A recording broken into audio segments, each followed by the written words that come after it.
Report of Trust, an all-new podcast series brought to you by Galaxy Surfactants Limited, a leading player in the world of surfactants and specialty care ingredients for home and personal care industry.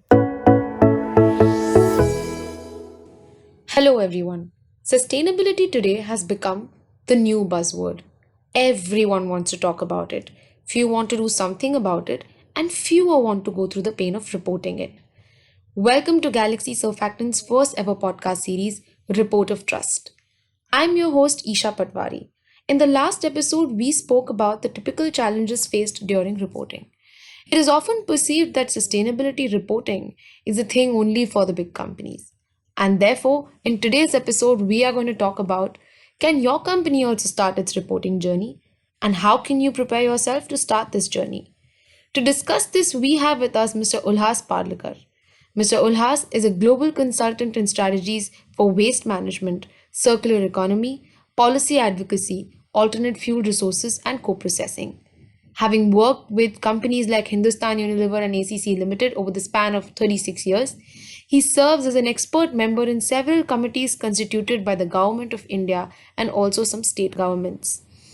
Since 2018, he has executed strategic assignments for the European Union and has also started a new circular economy initiative called ISCE.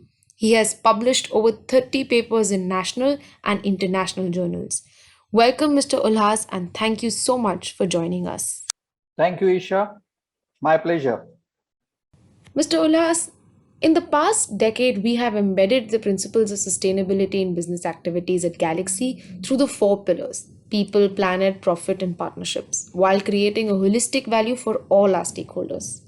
So, out of curiosity, I just asked a sustainability expert that what did they actually gain from this humongous exercise of creating a sustainability report?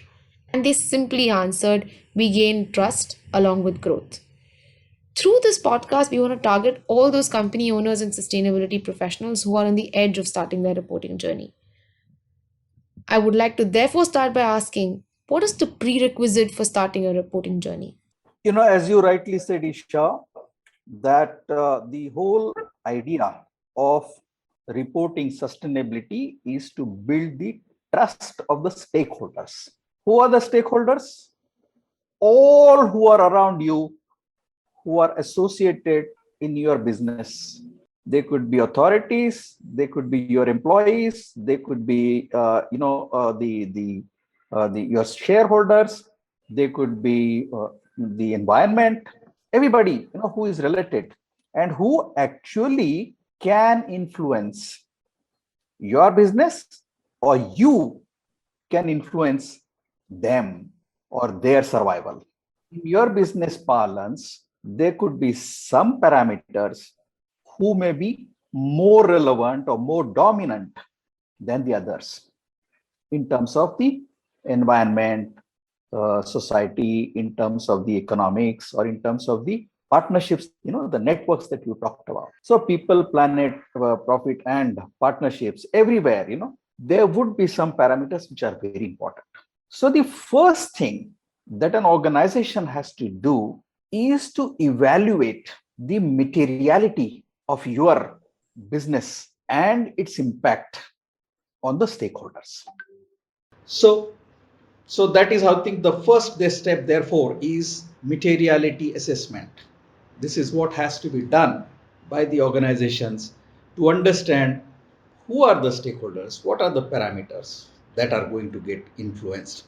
And then you have to start looking at actions to deal with them. Those actions, how are you going to look at environment? How are you going to look at the economics? How are you going to look at the society? How are you going to look at your partnerships, your networks, so that there's least influence of your business activity on the society or on the stakeholders in a negative manner? And that's where we come to the ESG, the social, the governance, the social aspect, the economic aspect, the environmental aspects. Everything has to fall in line. That is a very crisp explanation of how one can start their reporting journey. And as very rightly explained by you, to start a productive journey, it is very important we first actually decide what is important for us. Material topics, like you spoke of. As I already mentioned, what a cumbersome activity it is to prepare a sustainability report. And obviously, there are a lot of issues that come up during this activity. Can you give our listeners some tricks and tips to deal with these issues? The most important aspect, as we discussed, is the materiality. So you arrive at certain parameters now, correct? Now those parameters you have to identify and create actions around them. Let's take an example. Suppose you're you're transporting your products to a large distance. In the process, you are that means you have created a market somewhere else for your products. In the process, you are spending a lot of fuel for transporting. That is having an impact on the climate change, or you may be generating waste, and that waste you are sending it for disposal into a landfill, correct? So when I want to do that, I set an agenda in front of me. So first is the vision, where I say ki I want to reduce my carbon footprint of transportation, and second, I don't want to get involved in, let's say, the landfill activity. Correct? I want to be a landfill free company, for example. Correct? That's my set. That's my vision. That's my goals. Right? Gainful utilization. Now that is the action part of it. Now how do I go ahead with it? So I have to start working towards, by finding the data. You have set some actions. Now you have to monitor that. You have to understand it, and that is where you have to start working towards. So that's another. So those are the challenges. That was a great example. We've understood so far that it is very important that we set a vision, we integrate it with our business model, and be wise about it. I'm going to digress a little bit. The primary thought that comes to my mind that is that everyone wants to talk about sustainability. But implementation, like you said, often takes a backseat. There is a line between honest reporting and greenwashing. What are your views on maintaining this distinction? It is with the entire stakeholder community that we are talking about. And therefore, the shortcuts or greenwashing actually does not work. But anyway, so there are possibilities of that happening. I think a verification process is something which is very, very essential. It is its verification, and that verification has to be not yours and mine, but it has to be a third party verification, and that involves assessment, that involves review of data, documentation, field evaluations, etc., etc. And that every sustainability reporting, whether it is statutorily required or voluntarily to be done, you have to have the third party assessments in place with from by employing engaging credible agencies. They have actually gone through the process of evaluations. And when we say, these reportings are not because you and me saying and I'm putting it the way I feel like. There are reporting structures, there are reporting methodologies, there are reporting formats like GRI, the Global Reporting Initiative. It lists out what has to be done, how it has to be done, how the documentation has to be there, how the documentation has to be ensured about for its consistency internally, and how the external evaluation has to happen. What are the prerequisites for that?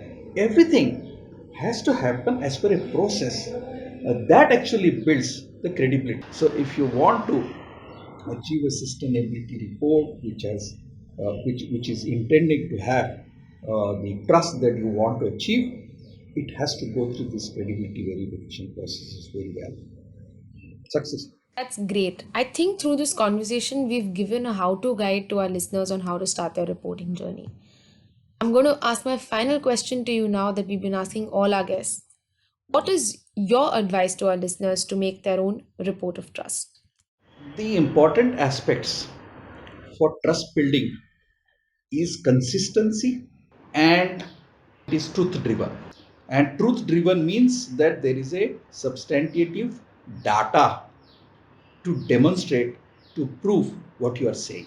So anybody, even in as an individual, if I am in the process of building that credibility, one, I have to have processes in place to keep that data available with me. That data has to have a verification process which is also available with me. I should be transparent in communicating that. So I mean, today there can be many ways in which you can actually tamper the data, tamper the documents, etc., etc. But if your intention is there that I don't want to do that, I don't want the stakeholders to get even an iota of thought in their mind, right? Then you have to start thinking in that direction, and you have to put systems around that. That every activity, every parameter, every data, there is a process of verification which is happening. It has got documented proofs with which it is getting across to the stakeholders. I think that is what helps in achieving the trust that we are talking about. Consistency, truth driven availability of data, and verified data is what makes a report of trust what it is. What an amazing advice for our listeners. Thank you so much for engaging with us, Mr. Ulhas Parlikar. It has been a pleasure having you on our podcast.